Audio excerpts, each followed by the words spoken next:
Okay, so now we're going to talk about hypercalcemia. And if you remember everything from before, from hypocalcemia, all you got to do is put your thing down, flip it, and reverse it. And now we're going to have the signs, symptoms, and causes of hypercalcemia. Causes of hypercalcemia. Remember, calcium doesn't come out of the bones unless his mom calls him, and his mom's a parathyroid gland. So in hyperparathyroidism, she's going to call and call and call, and more calcium is going to be forced to come out of the bones into the bloodstream, as well as the parathyroid hormone increasing GI absorption and decreasing renal excretion. Let's think about renal excretion for a second. If the body can't get rid of calcium, then it stays in the blood. Like other patients with acute kidney injury, chronic kidney injury, check your levels with these patients. As well as anything that causes bone breakdown, like prolonged bed rest or malnutrition. Symptoms of hypercalcemia, as we stated, a lot of them are going to be the reverse of hypocalcemia.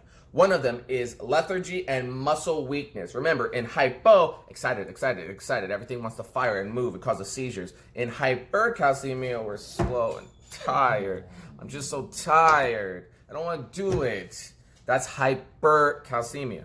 Another symptom is hypertension. Remember, in hypocalcemia, the symptom was hypotension because there was less calcium available to create that action potential, so less squeeze. Here, we have a ton of calcium because we're hypercalcemic. So there is more squeeze or more inotropic behind each squeeze of the heart. But also, the calcium allows the smooth muscles around the vessels to constrict, causing increased vascular resistance. The combination of positive inotrope or positive squeeze, increased cardiac output, and increased vascular resistance causes your pressure to go up. And because of this phenomenon that occurs naturally in the body with high amounts of calcium, we have decided that calcium is great for codes, is great for scenarios where patient's blood pressure has tanked and we want to get it up quickly. So your patient has been diagnosed with hypercalcemia and you want to treat it either to be proactive or because they become symptomatic. How are you going to treat it? Well, there's a couple of things you can do. We're going to talk about DDB, dilute,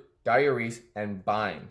Remember, the teenager has a best friend, that controller, and once he picks up the controller, he's useless. So that controller was protein in our example. So give protein, like albumin. Albumin will help to bind to calcium, make it useless, causing the symptomatic patient or the patient that you think may become symptomatic to lower that level of ionized, aka ready to be used calcium.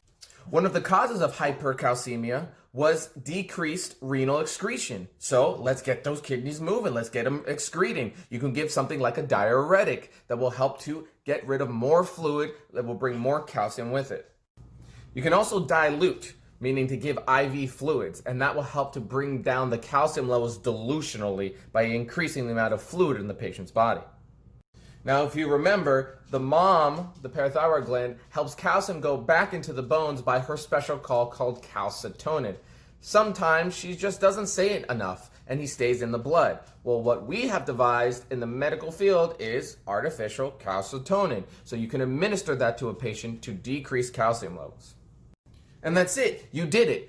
Through the series, you guys learned about hyper and hypocalcemia, the causes, the symptoms, the treatment, why certain things are the way they are. If you learned something, please like this video, follow me. We're going to keep going. We're going to keep learning a lot more. Go out there and be calcium champions.